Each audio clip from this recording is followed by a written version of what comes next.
Hello, I'm the Smoking Cheddar, but I'm guessing you already knew that. Here we come for the fourth entry into the deep dive for artillery, the anti-tank gun. So, please remember, make sure your headphones are in, your partner's comfortable, watching TV or a film or 27 Dresses or whatever it is they watch. Make sure you've got yourself a drink and some snacks, because we're going on a deep dive. And as always, we'll look at the tech, we'll look at the unit, we'll look at the officers, and some scenarios on how these are useful. Okay, so as always, the tech. Now we also, as always, will be looking at the technology worthy of note that's worth picking up in this tree if you're just trying to get to the end, but we're also going to look at the pictured text and how it affects the unit, and of course we're going to start off with tungsten core APs. Now, why are we starting off with this instead of God of War like we normally do? Well, to be perfectly honest, we all know what God of War does by now. We will cover it anyway, just on the off chance. But tungsten core APs, it increase your anti-tank gun penetration damage by 30%. So, as you're aware, you get normal damage, you get skill damage, you get critical strike, which is an increased normal damage. You also get penetration damage, which is when a unit penetrates a target's armour. We won't go into how penetration works too much in this video. We'll give you a light observation of how it works, but let's just say stacking this stat is extremely useful for an anti-tank gun. If you've ever seen a base take out a super heavy in about 2 seconds flat, it's probably because of this stat. Now, there are other ways you can increase this stat through officers, and we'll get into that, so hold your horses, don't worry. Let's have a look at the rest of the tech first. As promised, God of War, we know what it does by now. 10% chance to reduce the load time by 40% on attack. As with all artillery, this is extremely useful because artillery is slow to fire, it takes time to reload, so the faster you can get those rounds out, as always, the better. So keep both of these pictured texts in the back of your mind as we go forwards, because it will affect our choices going into officer selection. Of course, muzzle brake is something that we will mention as always, as is the standard damage intensity and firepower pickups that you can get here. I will add though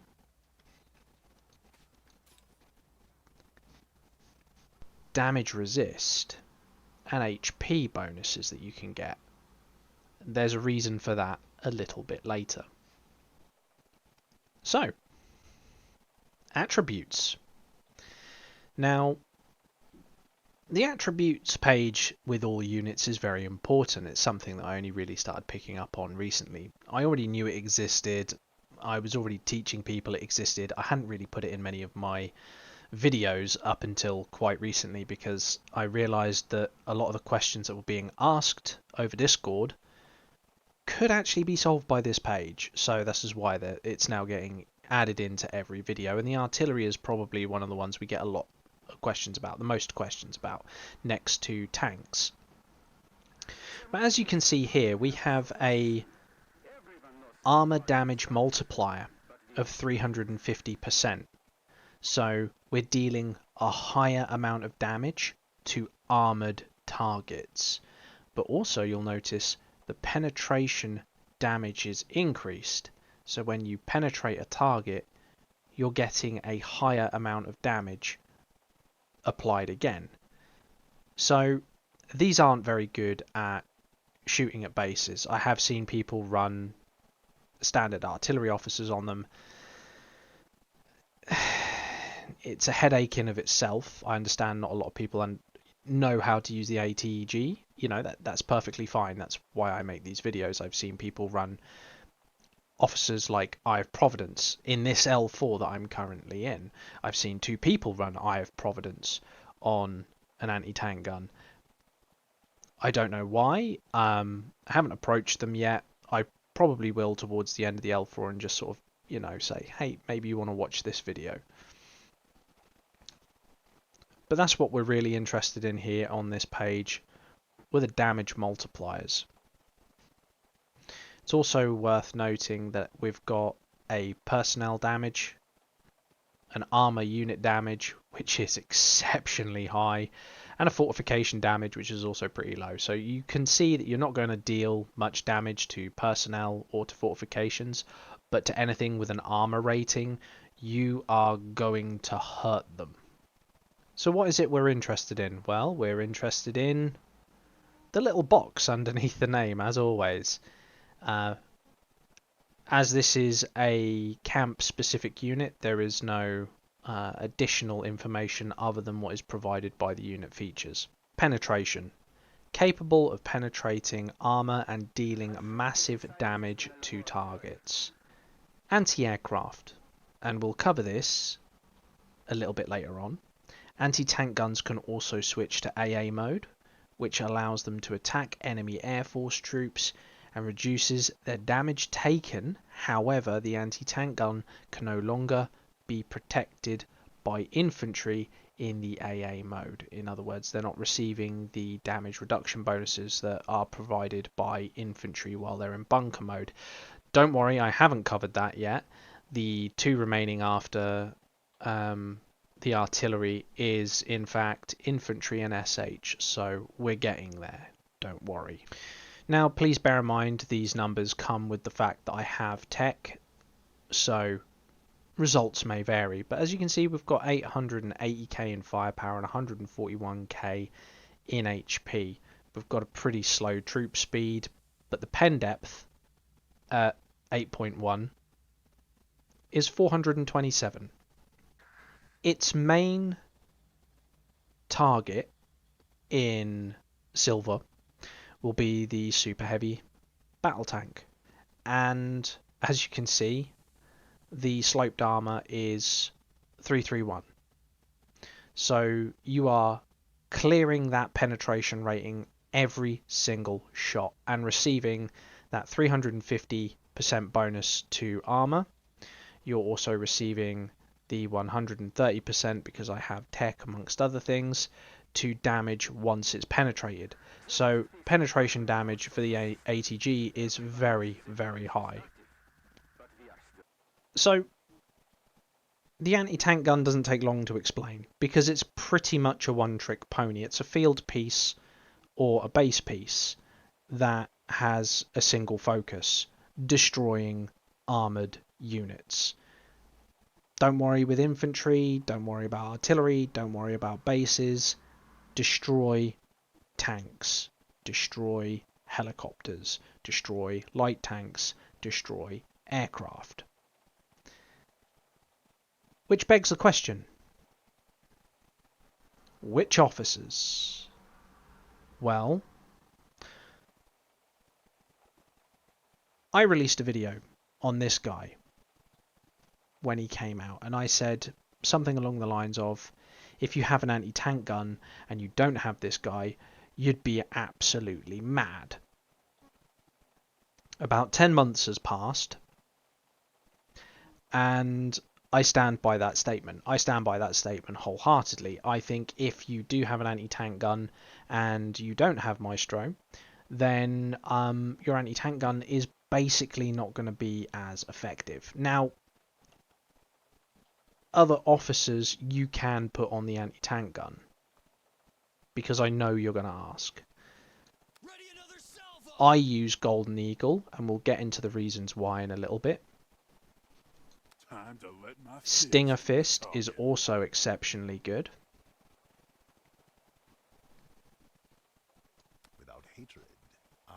Of course, Argent Flame, and we'll explain all of these pairings in a little while. And something I see a lot of gold level players doing who are sandbagging down into silver, I see them using Vox. which is actually a very smart move, but not for the same reasons that the other officers you would choose. This specifically increases your base survivability, but we'll get into that in a little bit. First of all, let's talk about Maestro. I'm not in the mood to fight today. There is no scenario in which Maestro, when you're using the anti-tank gun, is not the most optimal officer to have on the anti-tank gun. Let's have a look at his skills. Well, first of all, once he's awakened, his skill gets enhanced, his tactical skill gets enhanced, and deals skill damage to the enemy of 1500 damage coefficient. If the target is stained, we'll get to that, inflicts burning damage to all stained targets within one map grid of 200 coefficient for 4 seconds. Now, what is staining? Painted shells. So you've probably seen this. If you zoom in on a battle and the anti-tank gun fires and it hits an armoured target, sometimes you'll see little puffs of pink or blue come out. That's not a mistake, it's a bit of an amusement, I think, by the dev team taking painted shells literally. And that's what the stain is, the paint that's left behind. And this reduces the target's damage resist by 15%. So we're already starting to look at what it is we're doing with the anti-tank gun. Now, we want to eliminate tanks as fast as possible, so the penetration rating is obviously at 130 odd percent. We've got 300 and up for the damage multiplier versus an armored target. If you can reduce that target's damage resistance even further, when applying these multipliers, they are going to increase the amount of damage that you can push onto a target, which is why he's extremely good. Now, this also applies to air targets, and so does this one. You're also getting an additional 40% penetration damage buff on the anti-tank gun versus the armored target. Now, fighter planes don't have a great deal amount of armor, so this is kind of negligible. But the additional skill, which increases the normal attack boost of 7.5%, that does get applied, and so does painted. So normal attack boost buff is additional damage modifier applied to ground or air force troops' normal attacks. This stat is affected by the normal attack boost and normal attack resilience of the attacking and defending troops. So basically that's a really long and overly complicated way of saying it's going to overcome the damage resistance of the target. So as we know, higher damage intensity, the easier it is to overcome damage resist. You can also use attack boosts, which effectively do the same thing. And we also get a damage resistance buff, and we get a damage intensity buff. Now that is good news, because a lot of fighter planes, a lot of people in fighters, and a lot of people in bombers will have a lot of damage resistance stats. Obviously, SHs and MBTs have very high damage resistance stats, so we're going to deliberately try and force our way over the top of this. Now, I don't normally go into train skills on these videos, but I will cover this. You will have access to Death Adder, and the only skill that's worth it on Death Adder, trust me, I know, I've awakened him, is the penetration damage buff. Now, if Death Adder was doing 14 to 1500 skill damage, he'd still be in the lineup, but his skill damage is down in the 1000. I think it's 1050. So even though he massively reduces the target's damage resistance, he's not able to capitalize on it because he's just absolutely pants at dealing skill damage. It is what it is. I wasted 720 statues, but I learned something in the process, and I learned it the hard way. We all make these mistakes, even I make these mistakes, and that's what led me to learning a bit more about the officers. the penetration damage buff can be stacked on both officers. So this officer is now effectively producing a 40% times 2 penetration damage buff, which means he absolutely decimates tanks. They don't really hold up against an anti-tank gun that fires that hard. So with this in mind, going forwards, every subsequent officer we look at from this point on, unlike other videos where it's normally a pairing of a group of officers, every officer I'm about to recommend is paired with him. All of them. He's either in the aid slot or he's in the captain slot. You're smart enough to work out which one's which. So we're going to start off with Argent Flame, and the reasons are obvious. We're going to boost the skill damage by 25% on the aid, which includes that 200 over 4 seconds, and we're also going to boost the garrison damage of the unit. He also does a splash damage attack with his own burning, which sits neatly alongside the painted target skill. It's extremely effective, and I mean, Argent Flame and Maestro combo are exceptionally deadly combos out in the field. You know, if that thing gets off a skill shot and it's out in the field, you can kiss goodbye to whatever it's targeted. It's gone. Poof. We'll come down the list. I use Golden Eagle. There's a couple of abilities that Golden Eagle has which make for a good match when you run an ATG. So naturally, you're going to be targeting armoured units. His tactical skill scales with damage with armoured units. You get a bonus 80 at Awakened for every 100 millimeters of armour. That's, 160 for most tanks, going up to 240 for the SH. Doesn't sound like a lot until you realise that's 240 on 15, that's 1740. All of a sudden, that's a smart move. We have a damage intensity buff, which again is in line with the damage intensity and attack damage boosts that Maestro produces. This one's a bit of an odd one out, is the critical strike. You do get 10% critical strike rating. 1 in 10 shots are going to hit a crit. I mean, it is what it is. It does feel a bit wasted here because the rate of fire is so low. But on that rare occasion a crit goes off, the enemy tank generally doesn't know about it because it's vaporized. Damage resistance buff, which also boosts the base, and it stacks with the damage resistance buff that Maestro already has on his anti-tank gun, which is exceptionally useful when you're field fighting. But really, what I was really after, out of all of those absolutely amazing skills, what I was really after was his Awakened skill.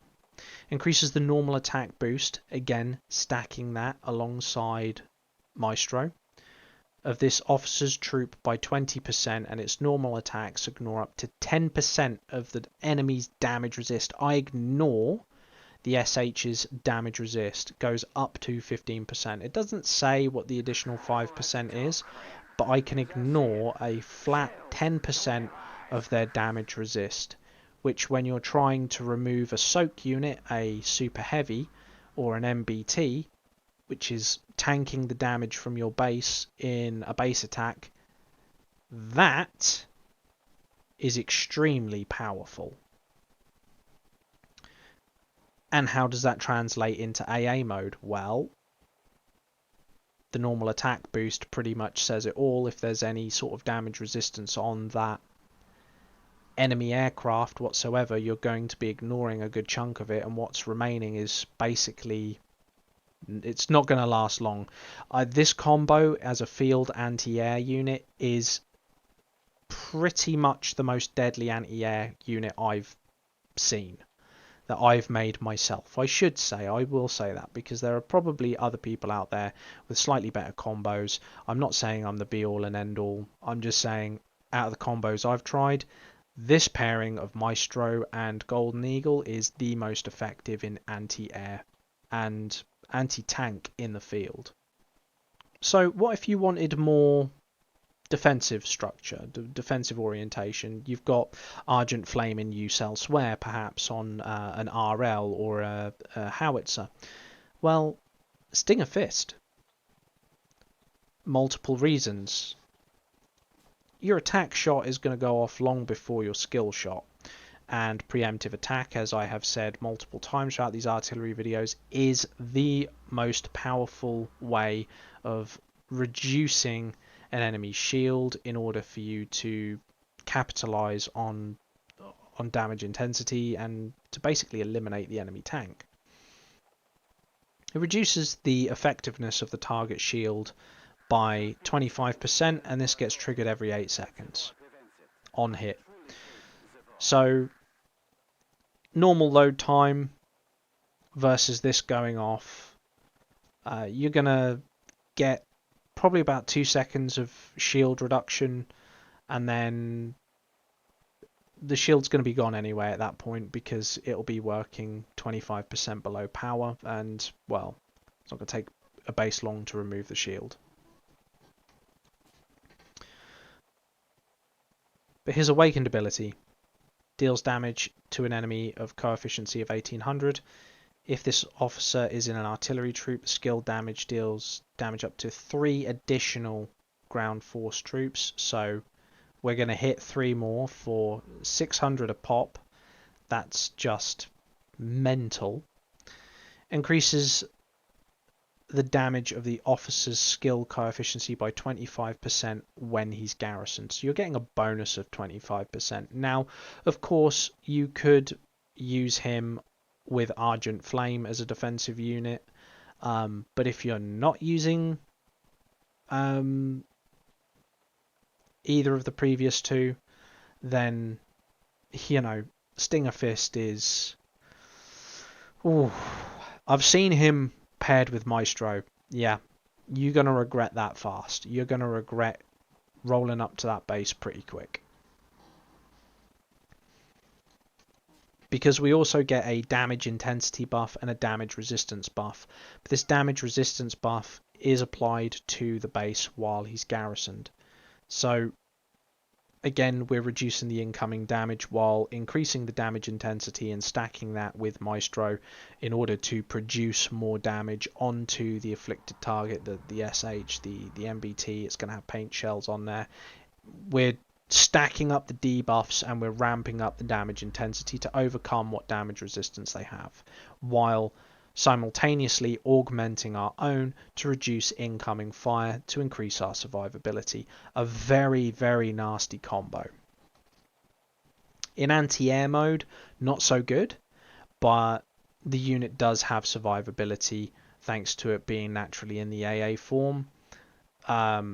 Would I be mad if that combo turned up in the field and was looking out for the AG? Certainly not. Is it less effective than others? Most definitely. Is it going to affect the overall outcome? Probably not, because if you've got enough ATGs down there all pointed at the sky, generally that's enough for the enemy to turn around and go, you know, I don't really fancy fighting today. Truth is the foundation of journalism. So this one was introduced to me quite recently, actually, and I hadn't considered it. I'd seen it as a couple of gold players had sandbagged down in the previous L4. And that's what got me thinking about artillery for the next deep dive. But I've decided to go the motion and make this the last one, because I wanted to be sure. Because I thought, I've got another L4 coming up, and I want to see if there's any other gold players running this combo. And there are. And I think they're onto something. Now, I'm not saying, obviously, as I've always said before, I'm not the be all and end all. I'm not the person. You should do your own testing, find your own combinations that work for you, because everyone's play style is different, and the amount of officers gives you a lot of flexibility with how you can use an individual unit. This is actually quite interesting because we're increasing the base damage resist. We're massively stacking that base damage resist, massively, and I think that's a really good idea. If you can fit Vox in your lineup anyway, I always recommend that you do Taker. But we do get some more aggressive uses for her, and out in the field as well, you're going to be able to shoot a target and reduce its firepower by 30%. 30% is a significant amount of reduction to apply to a target. You're taking away 1/3 of their capacity to deal damage, while also at the same time increasing your own damage resistance to the attacking vehicle. It's a pretty decent combo, and it took me a while to sort of look at it and see how it worked, but mechanically I can see how it works.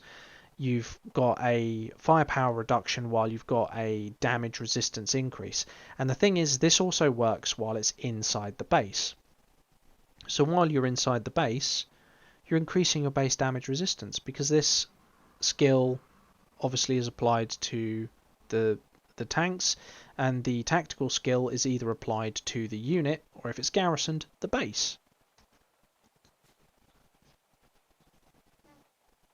But when she's awakened, we get a little bit extra spice in there. When this officer's troop is garrisoned in your base, it increases the damage resistance of the base by 30% for 8 seconds and reduces the prep time of garrisoned officers' skills. Doesn't say of the troop, it says of the garrisoned officers' skills. We shave off 1/2 second on all of your skill damage output. Now that doesn't sound like a lot, until you realise that your skill damage is going off 1/2 second before the enemy apply their tactical skills, which includes shields. That's right, the shield isn't absorbing the skill damage that you're outputting, because she's just cut down the garrisonable skill damage output by 1/2 second. Which means that load bar that's on the side of your tank, you're going, don't worry, I'm going to get a shield in a second. It's too late. The thing you want it to block has already hit your tank.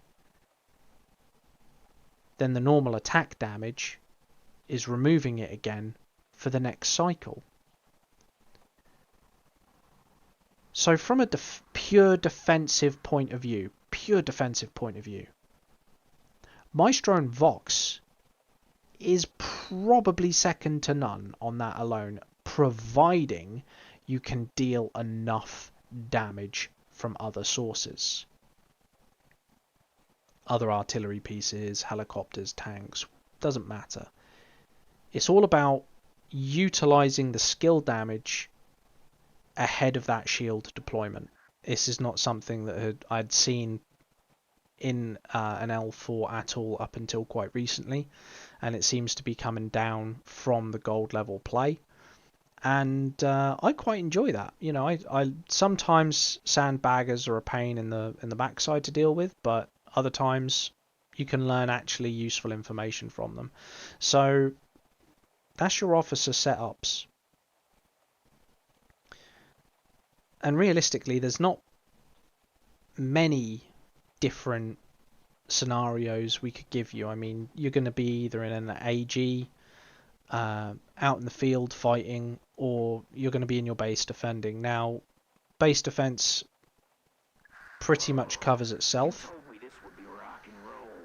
But when you want to pop out and start shooting at anti-air,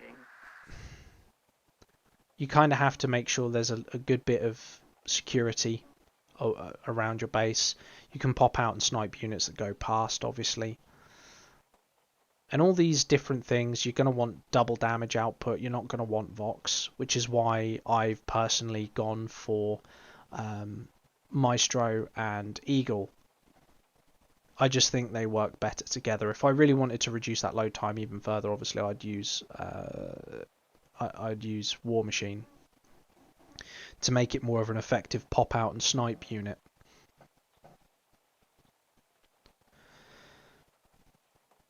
I don't really boost the ATG with skills either. In an AG it's generally the howitzers, or even when I'm defending my base I generally boost the howitzer. And the reason for that is quite simple. Once you get into the lower levels of armor, you suffer from a little thing called overpenetration. So what is penetration? Pen depth. The ability to penetrate enemy sloped armor. Armor penetration greatly increases the damage dealt. The higher the pen depth, the easier it is to penetrate the target's armor. If the troop's pen depth is far greater than the sloped armor, it runs the risk of over-penetrating, greatly reducing its damage dealt. Hence why we've also stacked penetration damage bonuses of 40%. Now you can get some extra ones from Guardian of Truth, but who's really paying for Guardian of Truth these days? I did a review on him earlier on this year. A lot of people were upset with that.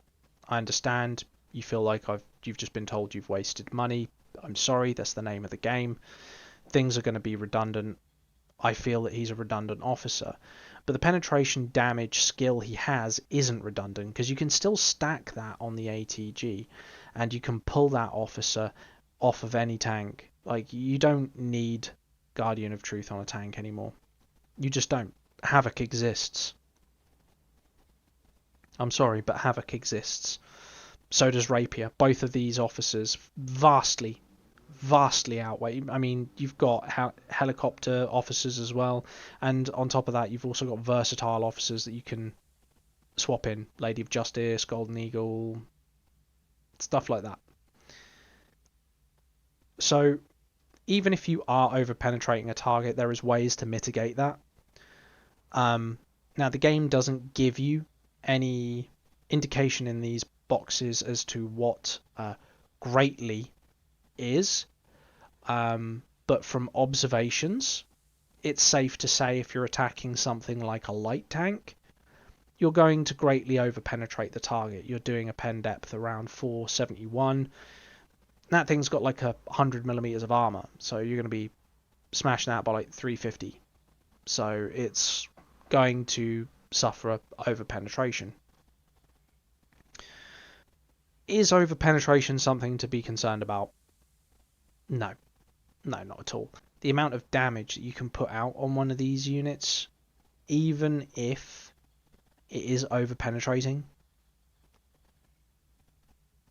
you're still getting all those additional bonuses of like 300 and... was it 350%? Or was it 300%? I think it was 300%, wasn't it? You're still getting a 350% armor damage multiplier. So don't worry about it. Even if it's greatly reducing it, it's only really reducing that number, and you can still buff up the number next to it. So swings and roundabouts. It's not going to deal damage to infantry, and the only thing this is really going to deal damage to in terms of artillery is through skill damage, which isn't really that much of a big deal because you've got plenty of other units that can do that anyway. The anti-tank gun is the quintessential defensive weapon. You don't really do anything with it except for protect units in the field, maybe snipe the odd tank if you're controlling it, or the odd aircraft if you're controlling it in the field, or using it to defend your base. Do I think you should have two of them? Well, I've seen plenty of bases run two of them.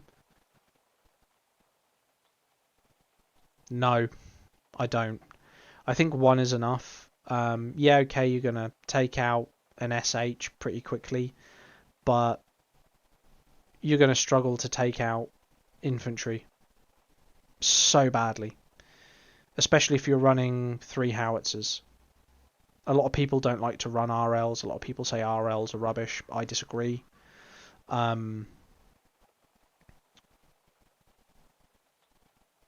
it is what it is, you know. I've seen plenty of bases with 2 ATGs and various other types of artillery get taken down just by some hairy-arsed grunts in a bunker, backed up by some MBTs. So the ATG.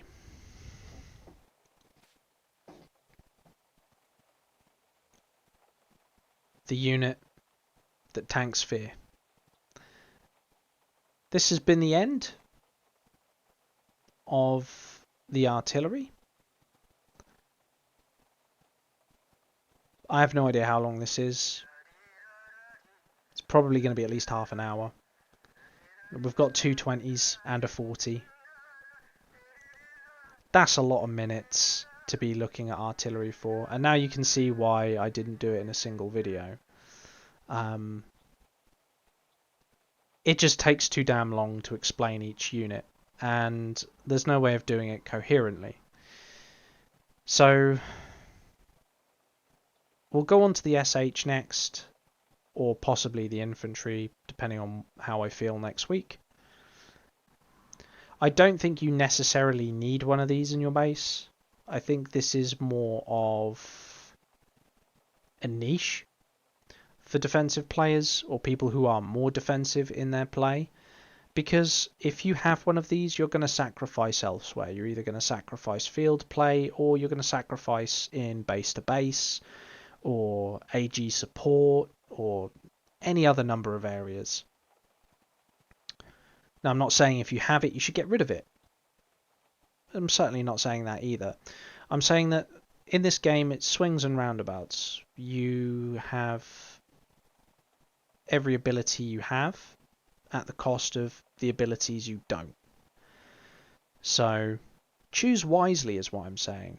Because the ATG might not be for you. I've seen people in the community section on the warpath community section say that the ATG is one of the worst items in the game, one of the worst units in the game. I'm just like, you're probably using it wrong then, but I can't change your opinion because it's pretty much made up at that point.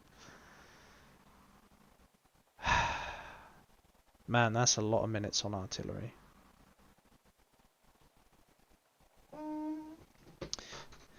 As always, guys, a link will be in the description box down below to the Discord channel. You're more than welcome to join. Please remember to donate a pizza to the rules. If you do not, you will be mocked.